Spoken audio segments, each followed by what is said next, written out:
Hope you're feeling better soon, Sutter. Yeah. Okay, we are live. Welcome, Podfeet. Hello. Hello. Let's see. Ron Hybe is saying, quick note on AirPods Pro 3 before we really get underway. I'm expecting Apple to come up with a new set of firmware pretty soon. A couple of days, I've had at least three occasions where press for play pause has not worked. Putting the bud back in the case for a while and then things return to normal. Eesh. I have not had that problem. My camera's a little wonky here. What's wrong? I just had to do a little camera adjustment. Oh, slider versus button. Couldn't see in the sun. Huh. So what did you, were you trying to call emergency services? I thought you said in Costco. Oh, must be outside of Costco. I'm waiting to hear what Pie Man has to say there. It's a slider. Yeah, you can't see in the sun, can you? Can't see it at all. Trying to turn it off outside. I have found it hard to turn off lately, the, call emergency services, and it's gone off at just like stupid times where literally nothing happened. It'll just go, oh my gosh, did you fall? It's like, yeah, where were you on September 13th, or whenever that was? August. Yeesh. All right, did you do a roll call yet? Oh, it was in countdown. It was in countdown mode. Mine never went to countdown mode. Countdown. No, I didn't do roll call. I've been too worried about countdown is for what? What is for countdown? For the emergency services call. Oh, it gives you like 10 maybe seconds. you tried to turn it off and it turned it on. All right. Let's see. Ron is saying he finds the active noise cancellation much better. Transparent mode more transparent. Tell me what you use transparent mode for. I don't understand. I'm going to do roll call while I wait for his answer. We've got Kevin and Bruce and Drunk Nick Nolte's in the house, and Frank and Jill and Lynn and Sutter, Ron Hybe, rhymes with Einstein, obviously, and Sandy and Steve and Zoe. All right. Nothing happened in January. Yeah, I would like to know what you use transparency mode for, because it seems to me it's like, so it's transparent, which is like not having noise cancellation. Why would you want transparency mode if you're in noise cancellation? That's what I don't get. Well, my wife wants a kid. She has better odds of get yelled at less. So then it's not noise cancellation, right? Isn't that like, I guess maybe what you're saying is if you have the AirPods Pro 3 crammed into your ears and it does physical blockage, you really can't hear very well. So you can't hear your wife and she's jealous. You don't have noise cancellation on. Transparency mode lets the sound come through even though it's blocked. Maybe that's what it is. So it's just for voices then that it allows through? Sandy says it's noise cancellation until someone talks to you and then you can hear them. No. When I turn on transparency mode, man, walking on my walk, it sounds terrible. It's so much noise. It's not canceled. That's the thing I don't understand. It's like, here's all the high frequency noise. Oh, adaptive is the talk with person mode. Okay. All right. I'm going to do a little playback here. Good idea. Use it at the gym all the time. And you don't... I don't understand. Okay, here we go. Hi, this is Allison Sheridan of the NosillaCast podcast, hosted at podfeet.com. Boy, I hope the real recording's more energetic than that. Holy cow. Hi, this is Allison Sheridan. We'll have to talk, Sandy. All right. I think I'm going to start recording. Are you ready, Steve? Almost. Well, you can start without me. Okay. You don't really need me to record. No. Hi, this is Allison Sheridan of the NosillaCast podcast, hosted at podfeet.com, a technology geek podcast with an ever so slight Apple bias. Today is Sunday, October 5th, 2025, and this is show number 1065. Save? I don't think my Hazel scripts are running. I see too many files still around. Should not be that many files. Oh yeah, we should post our actually, let me go first. We've been playing with something here. Let's see. This is my favorite new video. Steve has become quite the podcaster. All right, let's see. Oh, wait a minute. Is that? I don't think that's a video. Oh, did it not do the video? No, Shoot. I think that's an image. Well, it was the video. All right, I got to do mine then. No. No. Yes. No. Yeah, playing with Sora. It's so addictive. Freaking crazy, you guys. So this would to do the let's see, here it is. Here we go. Let's see if that works. So you go in when you go into Sora, you look at the camera. It tells you to look to the right or left, and it tells you to look up or down, one or the other, and then has you read 3 numbers. That is the only thing this model has been trained on. That's all. And the voices aren't great. It should do a little more voice training. Mine's real high, but Steve's, I think yours is actually pretty good. All right, I'll put mine up now, regardless of what you say. But this is you. This is you saying what you really mean. I think I was given some prompts. It's crazy.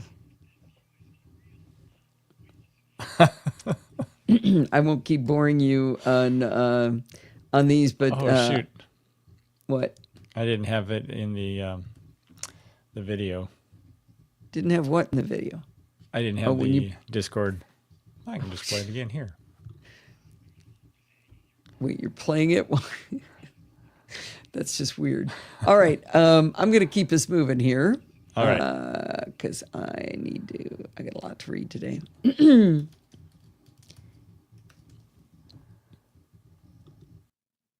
All right, here we go. Drink. When did you get back? Yeah. I'm a pretty avid reader. I don't read quickly, but there is never a gap between one book and the next. I've been a fan of reading on Kindle since 2010. While I do absolutely miss going to bookstores and literally judging a book by its cover, I still prefer Kindle. I also miss trading books with friends. I had a particular friend at my gym who would simply say, "Read this," and shove a book at me. I don't know how she found these books, but they were always winners. They were consistently books that weren't like anything I'd ever read before. After we both switched to Kindle, she never seemed to have a recommendation for me again. With Kindle, I have an infinite supply of books with me in a device that weighs just a few ounces. To steal a quote from NosillaCast away David Price, no matter how many books I put on it, my Kindle weighs the same. I could be in Zimbabwe and finish a book, download a new one, and keep on reading. I always think back to a vacation we were on in Mexico where Lindsay finished a book in the Twilight series. She was very young, and she desperately needed to read that next book. We spent hours driving around a resort town trying to find her that next book, all without success. That never happens if you use an e-reader. I have a pretty big vocabulary, a byproduct of being an avid reader, but I still find myself curious about new words. I love how I can press and hold on a word, and Kindle will give me the definition. Phrases and historical terms can also trigger a Wikipedia explanation, which is great too. For many years, my Kindle of choice was the Paperwhite. When they came out with the fancy new Kindle Voyage in 2014, I jumped on that one. It had a 6-inch 300 ppi screen, and I loved it. I read off the Voyage until 2017. I was happily reading book 2 of the Murderbot series when I came across the word verisimilitude.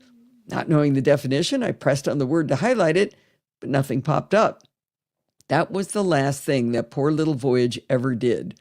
Since the display is e-ink, the page I was reading is still open to this day with verisimilitude highlighted for the past 8 years. I hang on to it because I keep thinking maybe someday it's going to fully die and then I can recharge it and just have it come back to life. Now, I tried reading on my iPhone with the Kindle app, but it was too much page turning. I tried to buy a new Voyage, but Amazon had discontinued the model. I tried reading on an iPad mini, but it was too heavy and far too distracting to ever get into the book I was reading. I finally figured out that Amazon was selling refurbished Voyages, so I bought another one and I happily started reading again. But like many of you, I love to have the new hotness. Whenever Amazon comes out with a new Kindle, I read all of the specs to see if I need to upgrade. The Kindle Oasis with its 7-inch screen sounded cool when it came out. Luckily for me, Amazon... Wait a minute. The Kindle Oasis with...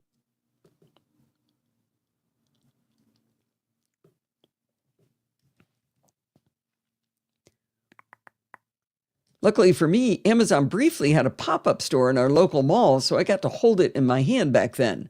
I say luckily because I absolutely hated that form factor. It was almost square with this giant bezel on the right-hand side, and it was really thick on that bezel side. It would have been very uncomfortable to hold with one hand and essentially impossible to hold with my left hand. Back to the Voyage I went. Finally, Amazon came out with a new Paperwhite with USB-C charging, and I thought that alone would be a good upgrade from the incredibly annoying micro USB connector on the Voyage. Charging the Voyage was literally an all-day event, and they promised faster charging over USB-C. Well, the Paperwhite is a great device with a lot of advantages over the Voyage, including a 7-inch screen, but it has one disadvantage. It's too wide for me to hold with one hand. I lie in bed, usually on my right-hand side, and I hold the Kindle with my right hand. I'm so used to reading like this that I actually chose the focal length of my human-made lenses for my cataract surgery to make sure I could read like this without glasses.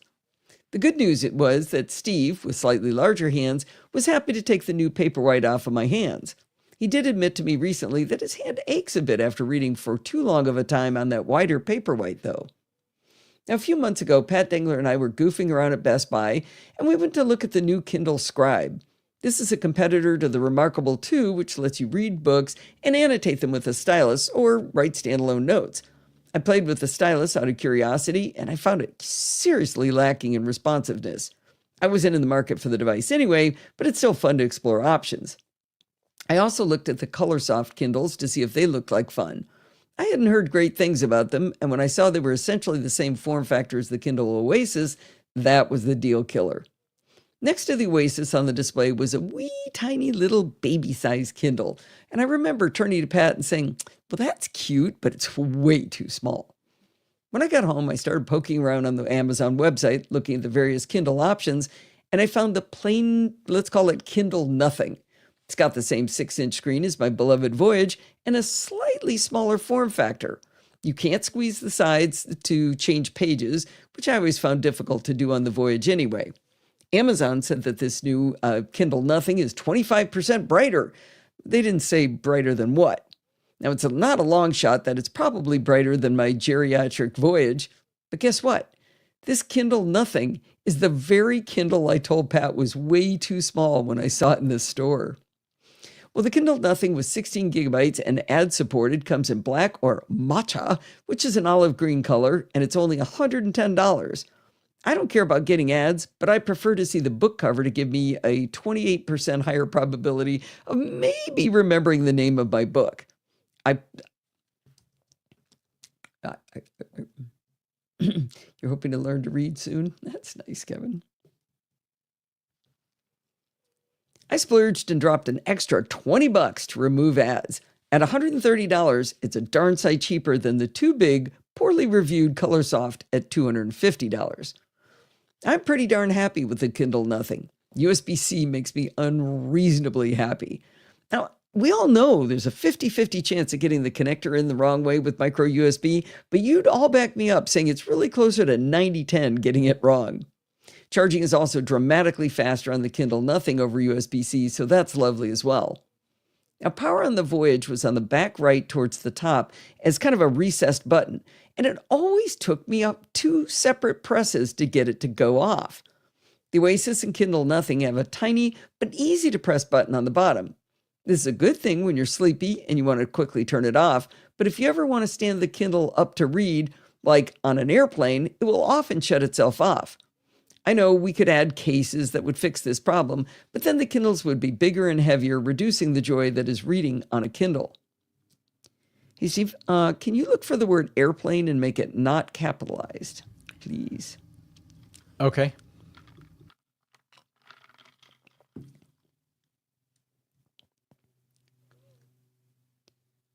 Thank you, Kevin. Another reason I wanted to update my Kindle was because the operating system was slightly updated on Steve's Oasis. With the new Kindle Nothing, I can now access font changes and light versus dark mode with many fewer taps.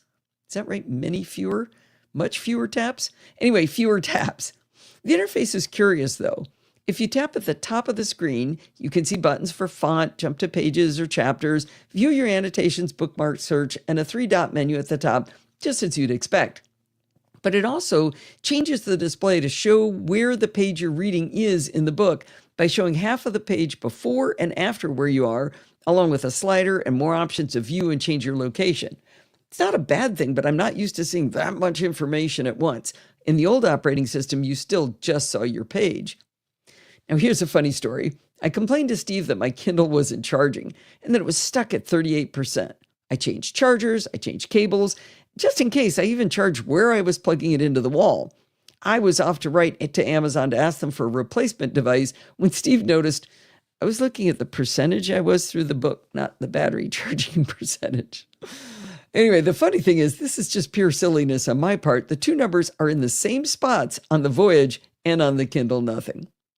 Well, the bottom line is that the Kindle Nothing is slightly brighter than my aging Voyage, slightly smaller, so it's easier to hold, charges with modern speeds and connectors, uses pages. Does it use pages? Turns pages. Well, the bottom line is that the Kindle Nothing is slightly brighter than my aging Voyage, slightly smaller, so it's easier to hold. It charges with modern speeds and connection, turns pages more quickly, it's easier to turn those pages, and it has an easier-to-press power button, and it wasn't very expensive.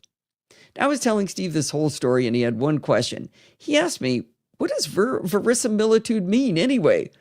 I told him I'm still waiting for my original Voyage to wake up and tell me the answer. I looked it up. Verisimilitude.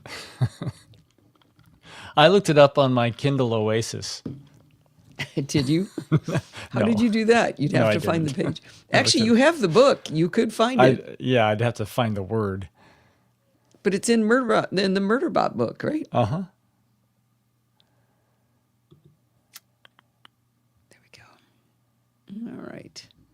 Well, so what do you think is going to make that old Kindle come back? I feel like maybe we could take it apart. Yeah? Maybe just apply a little extra voltage to that micro USB port. Would that work? I don't know. Probably blow it up. No. All righty then. Let's see. Was Ron that Heidi your says, first? What's that? Was that your first article? Because I don't recall you having a bumper. Jingle? I never do the bumper when That's the the first. music from the intro is still playing. All right. Speed reading. How does it do that? Just turns the pages automatically whether you're ready or not?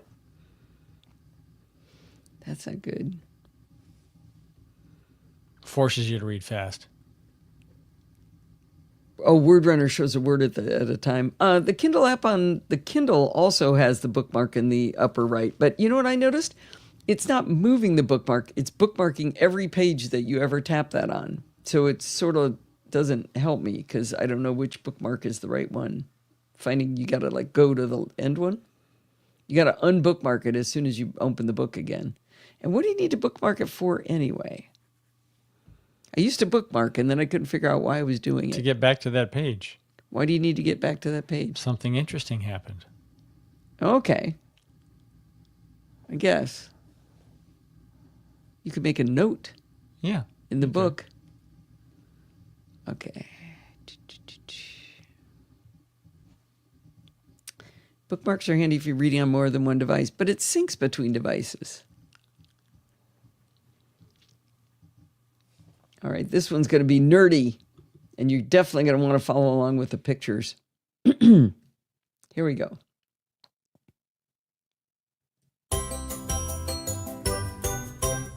I'm a big fan of Markdown, the markup language invented by John Gruber. If you're not familiar with it, the idea of Markdown is that you can write in plain text, but still produce a nicely formatted document. Instead of using clumsy menu picks to format your text, you use this little markup language. And it's a lot easier than using HTML. It's super readable, it's super easy to write, and it makes your documents portable. Now, the first reported sighting of Markdown on the NosillaCast was in 2015 when Bart told us about this magical language during Chit Chat Across the Pond. My show notes on that episode are brief, but they outline Bart's points about the advantages of Markdown. And then they're followed by a section I entitled Allison's Rebuttal. In that, I whine about the syntax being too hard to remember. Gotta tell you, I'm nothing if not open-minded. Luckily, Bart is never one to say I told you so, even when he should. But over the years, as he's heard me rave about something Markdown can do or how lovely I find it about another great app I found that's Markdown friendly, he gets that quiet smile of satisfaction. Well, today, I write almost exclusively in Markdown. The draft show notes are written in Markdown in the Bear app, which is a lovely and inexpensive text editor that works on Mac, iPad, and iPhone. Steve, if you can find that paragraph I'm on. Yeah, right after that link, it says Mac, iPad, period, and iPhone. You want a comma? I do. Right. Looks like I cut myself. The draft show.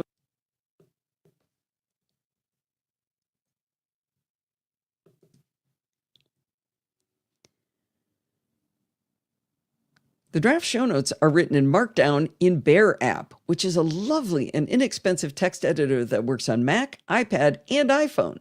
I start in Bear because it's cross-platform, which means I can sip my morning coffee in bed while writing articles on my iPad, and later in the day seamlessly switch to the Mac to keep writing. Bear lets me write in Markdown, but renders the formatting automatically for me. For example, if I put an underscore or an asterisk before or after a word, it renders as an italicized word. When I get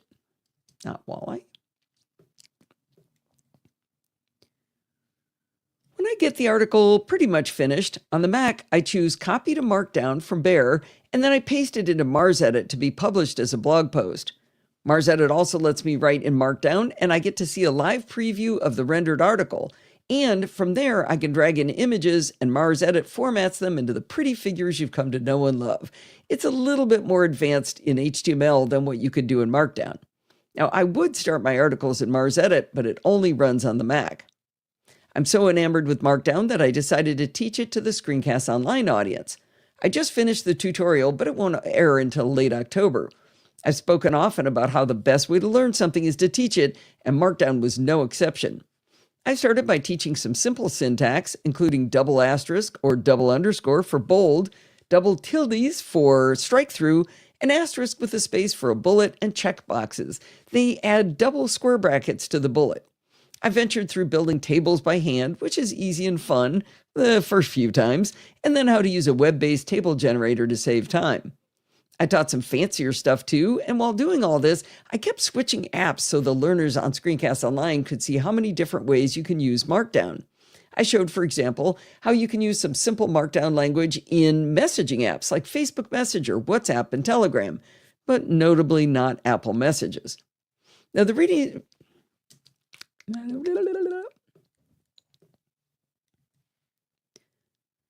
I'm telling you all of this right now is because Apple made one big advancement in the Markdown world with the advent of OS's 26. You still can't write in Markdown in Apple Notes, but you can export notes to Markdown. The real joy for me of Markdown is writing in plain text, not using menus to flip back and forth between bold and not bold, but this is a step in the right direction. With Markdown export, your notes are no longer captive in that app. And perhaps more importantly, images in notes are no longer captive. Other than releasing your notes from captivity, having them in plain text Markdown means that you can open them in any text editor like TextEdit, BB Editor, Cod Editor. You can even open them in Markdown-friendly apps like my beloved Bear, which will make them captive again in a database, or my favorite standalone Markdown text editor, Typora. Let's do a worked example of what happens when you export Apple Notes.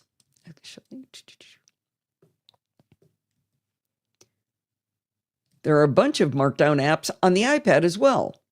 Let's do a worked example of what happens when you export Apple Notes to Markdown. Creating our example note will require many menu picks where typing in Markdown would be easier, but bear with me as I go through it.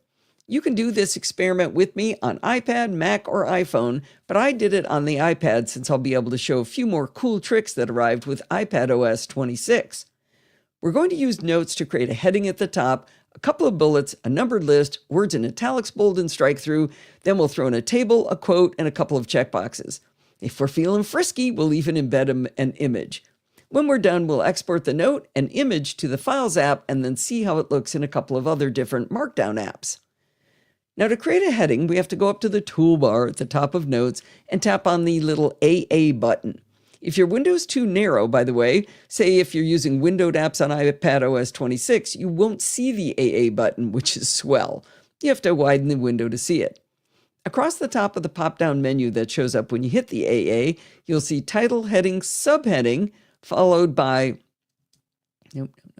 Emphasis on the wrong syllable. Across the top...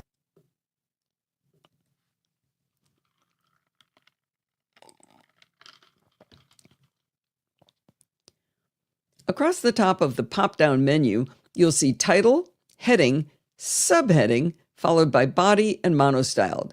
We just want a big heading, so tap on Heading. Because I have an amazing imagination, I'm going to call my heading Heading 1. When you hit the Return key, the text formatting...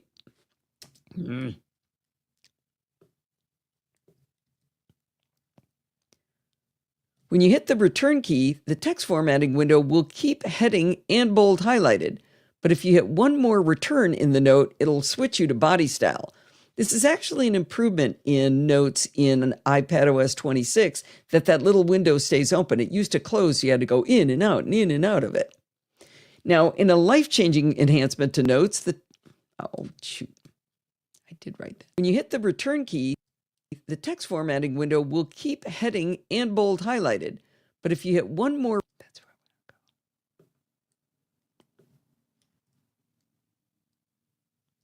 to go. It'll switch you to body style. In a life-changing enhancement to Notes, the text formatting window stays open now as long as you don't tap into the note. I'm not kidding. This is huge. Just keep typing and that little window stays open. It was one of the biggest pain points I had with Apple Notes. Since the formatting window stays open, we can click on bullets without having to open the tool again. Type something in as your first bullet, hit return, and it'll automatically create a second bullet. Now throw in a couple of line feeds because, as Brett Terpstra likes to say, Markdown needs the space. Then use the number button in the still open formatting tool to make a numbered list with 2 items. I've made a big deal about how you can't write Markdown in Notes, but you don't actually have to use the formatting tool in Notes for bullets and numbers. Type asterisk, space, and then your bullet name, and Notes will automatically change it into a pretty bullet. Same thing with the numbered list. Type 1, dot, and a space, and Notes will start a numbered list. Remember that number... No.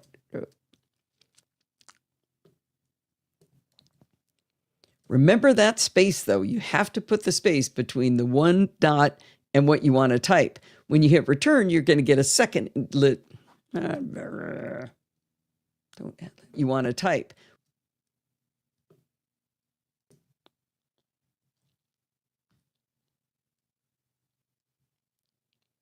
This is just like typing in Markdown so far.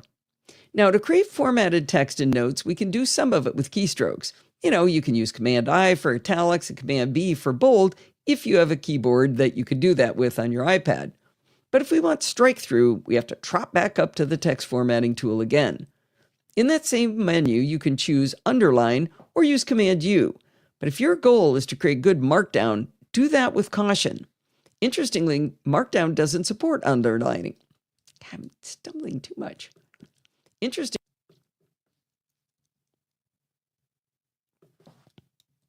Thank you, Kevin. Oh, Gary messed up with a feeling you feel like and brought down the network. Nice. Interestingly, Markdown doesn't support underlining. Markdown was invented as a new way to write for the web, and underlined text signifies a link, not emphasis. We'll put in an underlined word just to see what happens when we export it to Markdown. I underlined the word underline, so I'll be able to find it when we get to our exported text. Tables are next on our agenda, and I have to say this isn't the worst part of Notes. In the toolbar, there's a dedicated table button. When selected, it drops in a 2-row, 2-column table into our note. It's easy to type in the cells, and you can even tab across and then down to keep filling it in. If you select a cell, you'll see 3 dots at the top of the column and 3 more dots on the left side of the row. If you press and hold on one of the sets of 3 dots, it selects the entire row or column, and you can drag it up and down or left and right. If you tap on the 3 dots, you get options to delete or add a column or row, change the formatting, and cut, copy, and paste. This works, but it's a bit twitchy when trying to create and modify a big table. Lindsay, the daughter, and I have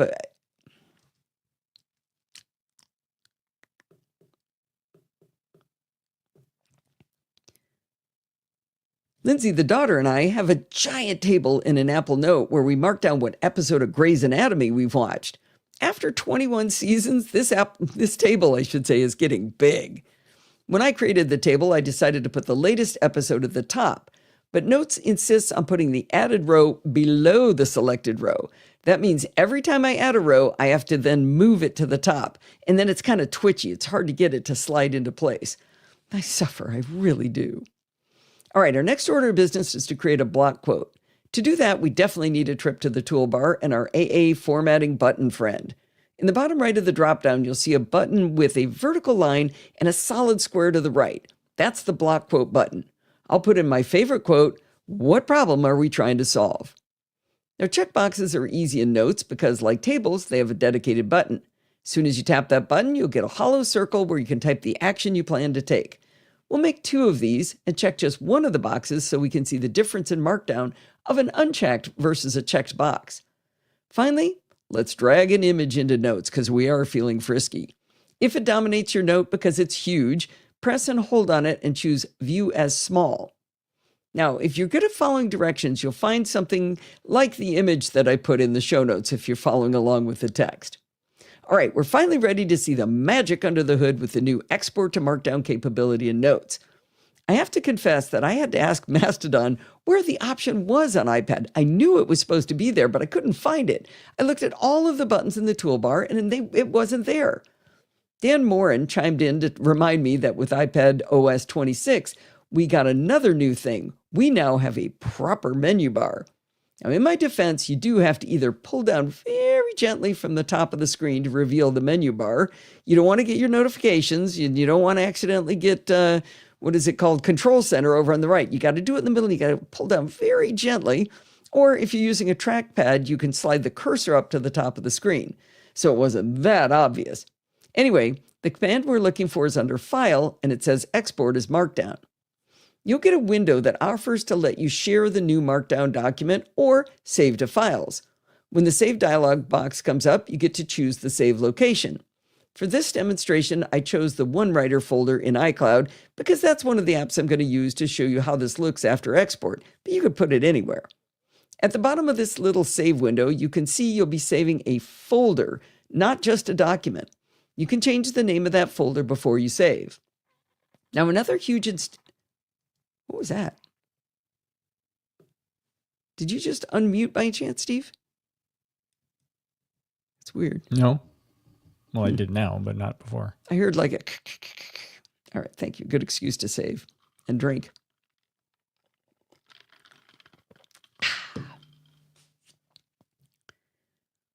Another huge enhancement to iPadOS is that you can now choose what application to use when opening documents from the Files app. If I open the Files app to the OneWriter folder, I can see the folder created by Notes when we did the Markdown export. Inside that folder is the plain text file and a subfolder called Attachments. Inside that subfolder is the image that was embedded in my note. Now, this is a good time to pause and explain how images work with Markdown. Since Markdown files are just plain text files, the images can't really be embedded in them. They can only be referenced, and they do that with a link. Knowing that the image is in the Attachments folder beside the text file is critical. If we reference it in the plain text file pointing to that location, but then later on we move the image, it would disappear when rendering the Markdown. If you long press on the plain text file on the iPad, the pop-up menu will include the option to Open With, and then you'll see a list of apps that can open plain text files. OneWriter, or whatever plain text editor you choose for your iPad, will show you the plain text of your exported Markdown from Notes. Now let's go through what the plain text version of our Apple Notes shows us. The first line of our document was a heading. And headings in Markdown format are created with one or more hash marks. One hash is a heading level 1, which is the largest, and as you add more hashes, the heading levels get smaller. The first thing of interest is that even though we chose heading, not subheading in Notes, the exported Markdown isn't at heading level 1.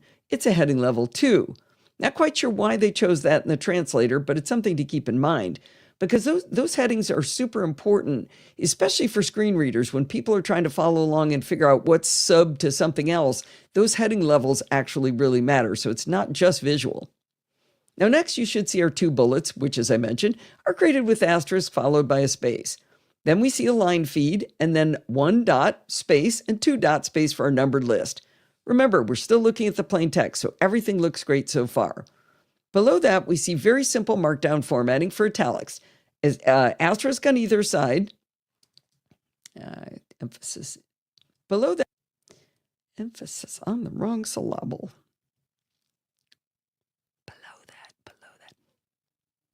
Below that, we see very simple Markdown format for italics, which is an asterisk on either side, bold, 2 asterisks on either side, and strike through, the 2 tildes on either side. Told you about this earlier, and that's exactly how it looks exported from Notes. Remember, I told you that Markdown doesn't have syntax for underlining, right?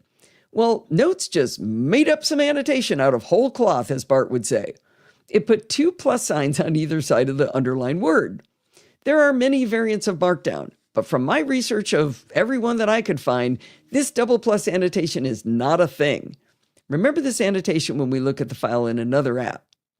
Now, the table in the text file is the standard table. Oh, actually, no, that's not what I was saying.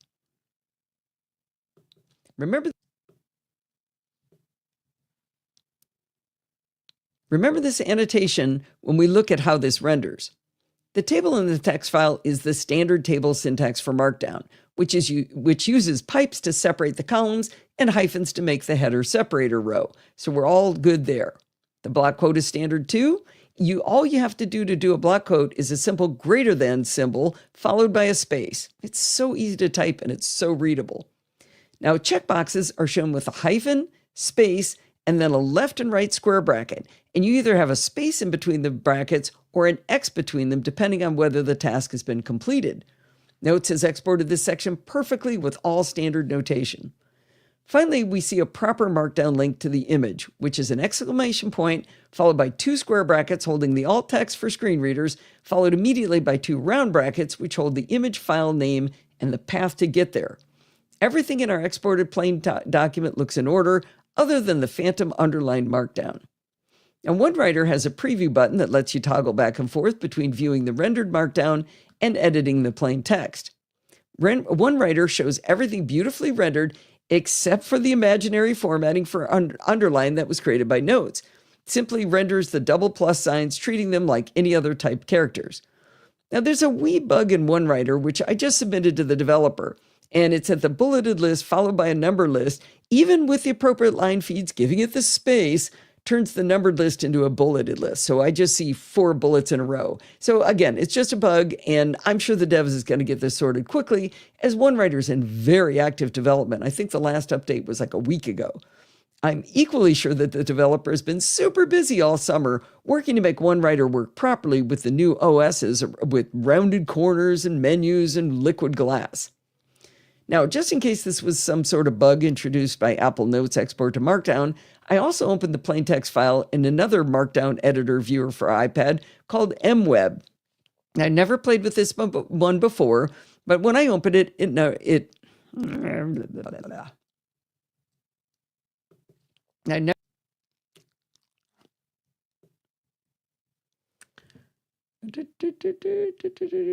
I'm looking at what Rana Hybe has written. In standard Markdown, double plus signs are not a recognized syntax in formatting text. However, some Markdown extensions or implementations may use them for specific purposes. Pendo support says that plus plus underline can be used to underline text in their specific Markdown implementation. Ulysses Help mentions plus plus for my eyes only as syntax for inline comments in the Markdown XL. Skillable documentation use plus plus copyable text to make copyable text. Yeah. I specifically didn't bring up Ulysses because it makes a hot mess out of your Markdown. You can create Markdown in another app, plain text, bring it in Ulysses, and it'll be garbage when you get there. I mean, just changes all kinds of stuff. It's a mess. I'm not happy with them at all. Let's see.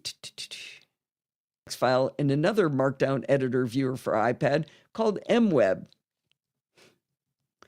Quote, I hate when that happens. You can probably use Markdown in Discord. I'm going to try doing that. I hate when that happens. Oh, it does work. Look at that. I did that with a greater than symbol.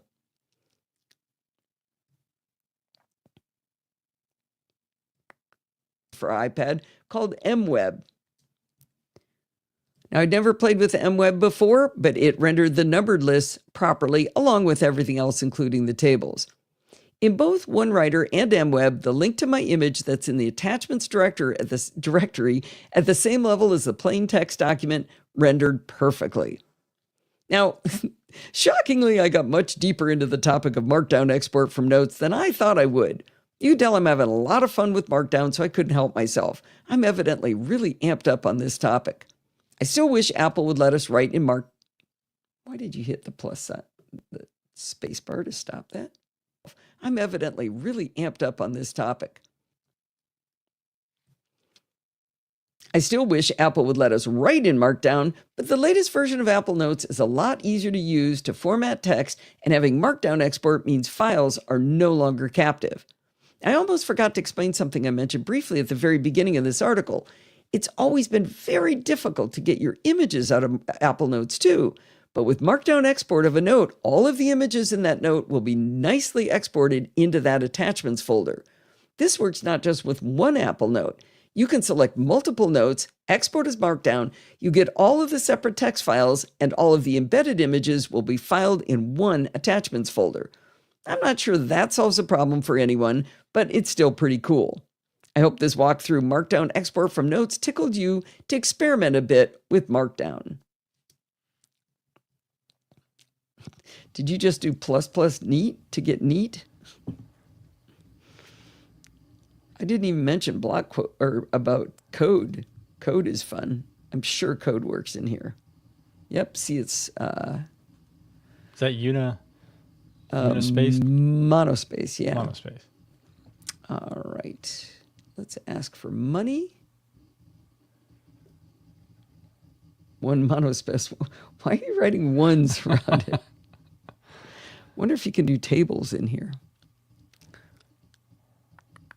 Let's see. That was fun.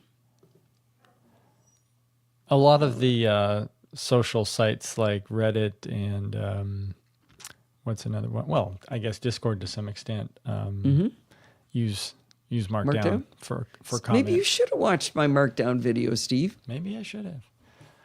I've used it on occasion. Yeah? Yeah. Yeah. I think I want to change that. Oh, the Tesla Motor Club chat room or blog uses it. Yeah? Seems to be, maybe it's the engines they're using that are standardized. I think a lot. Yeah, it must be easy to support because so many things support it. You know, a lot of things. Need to reach one more key to the left of the one. Yeah, but yeah, doing that Control B twice. I don't know.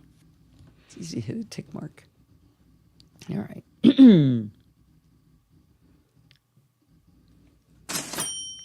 You know who's cool? Alan Danziger. That's who. No, pronounce his name right. Danziger. You know who's cool? Alan Danziger. That's who. Might be Dan Ziger. I'm not sure. Anyway, he's still cool. He heard about the show from 6 Colors, listened to a few episodes, and already decided to donate to support the show through PayPal. How amazing is he? While we're talking about cool people, let me thank our supporters through Patreon since 2023. We've got Eddie Lynn. How do you pronounce Keight? Is that Kite? right? Sorry. It looks like height with a K. Yeah. Sorry, I'm going to bring up no Patreon. These are Patreon folks who joined in 2023. Yeah. Right? Okay. Keight. Is that really a name? No, that's a typo. Oh, what should it be? That's what I was worried about. Now, where did I download that file? Shoot. Okay, let's join date. Ooh, 2023. Oh, that's not going to be too hard. Not as hard as I thought. Here we go. What name would that be? That just didn't sound right.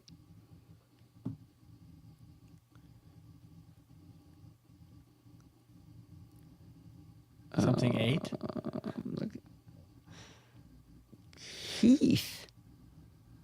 Heath? Keith. Oh, Keith. Yeah, the GHT was supposed to be TH. That's close. Yeah. Do you want me to fix it, or are you fixing it? I'm fixing it. Got that one. Okay. Thank you. While we're stumble around. While we're talking about cool people, let me thank our supporters through Patreon since 2023. We've got Eddie, Lynn, Keith, Max, Adam, Chris, and Michael. All of you absolutely rock. There we go.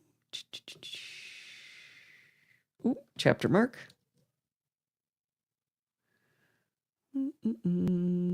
Select this.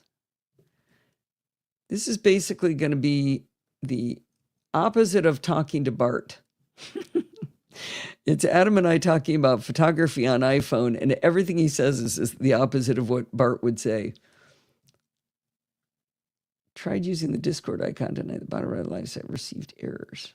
What does that mean? Oh.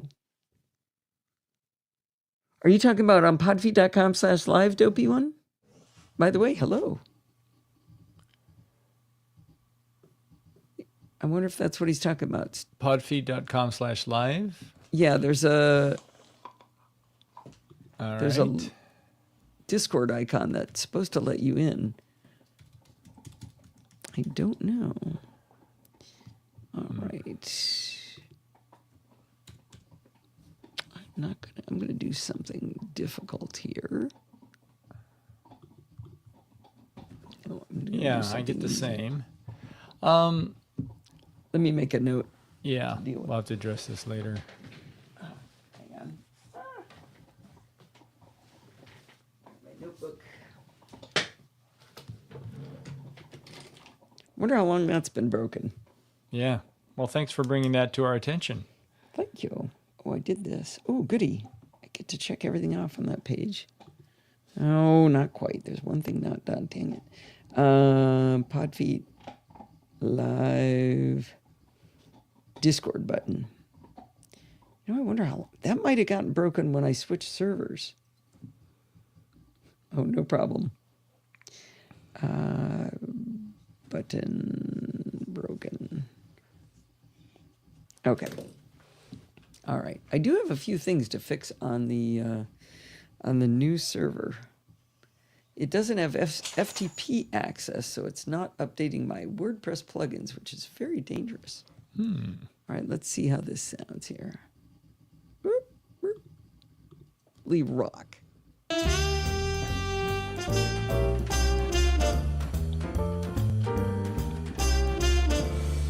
Well, this week our guest is Adam Engst from Tidbits again. And I got to tell you guys, one of my favorite things about Adam is how much he is my people. Both of us get a topic and we can't quite get the answer that we were looking for. We start digging and digging and digging, and then it becomes an obsession. And this morning, Adam, maybe even more than I did, descended into madness on part of our topic today. I'm glad I was able to... I had work I was supposed to do. I was supposed to do something else. But did you have fun? Curse you. It's not my fault. It's Apple's fault. But yeah, especially when the answer should be knowable, right? That's the key feature. Well, So what we were trying to do was, it was not fuzzy. It should not have been fuzzy. There should have been data that could be counted. Like in Sesame Street. One wonderful photo, two wonderful photos. Exactly. Well, we're going to try to not start there. But if I know us, we're going to get there fairly quickly. And now, if I can remember which of my 48 different text documents I use to do these notes, oh yes, it was in a Google Doc this time.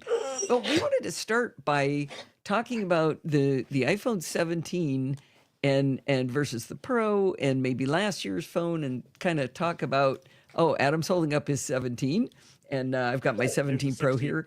And what the differences are and where you might want to think about making those choices. Is that a good way to tee it up, Adam? Yeah, I think so. Where I came to this is that I had a 16 Pro. I've had a 15 Pro and a 14 Pro, et cetera, because they're the best, right? They've it says got Pro in the name. Well, it says Pro in the name, right? I am a professional. I don't just play one on the internet. And so, for the longest time, I've been getting kind of the high-end phone because they're really better. And particularly when it comes to photos. And although I don't consider myself a professional photographer by any stretch of the imagination, I'm kind of a little offended by bad photos. I don't know very much about photography. I don't actually wish to know very much about photography, focal length, blah, blah, blah, blah. Don't care. Just don't care. I just want good photos. And so I'm always frustrated when I don't get good photos for one reason or another. Obviously the iPhone's photos have been getting better and better every year. And Apple, for the most part, is on my side, right? All the computation, the cameras get better, the computational photography's gotten better. Apple's doing a lot of work behind the scenes, 15 images, stitching them together, HDRs, blah, blah, blah, blah, blah. Don't care as long as it comes up with better photos. All right.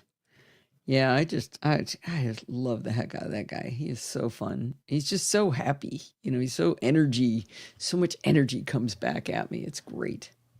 All right, I'm going to record us out, Steve. Sounds good. Here we go. Let's make sure that ended where I thought.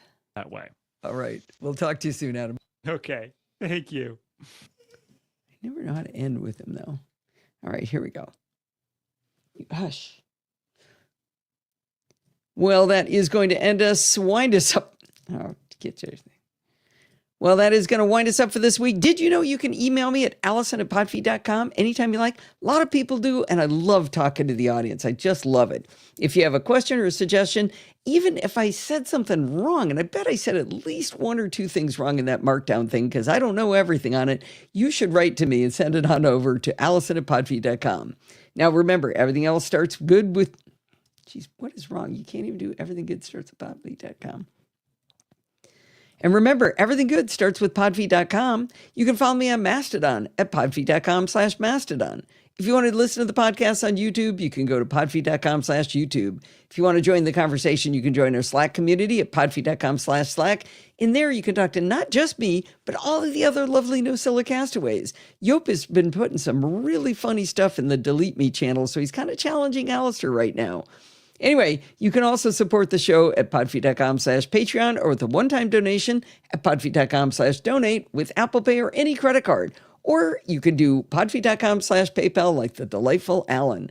And if you want to join in the fun of the live show, head on over to podfeed.com/live on Sunday nights at 5 p.m. Pacific time and join the friendly and enthusiastic NosillaCast castaways. Thanks for listening and stay subscribed.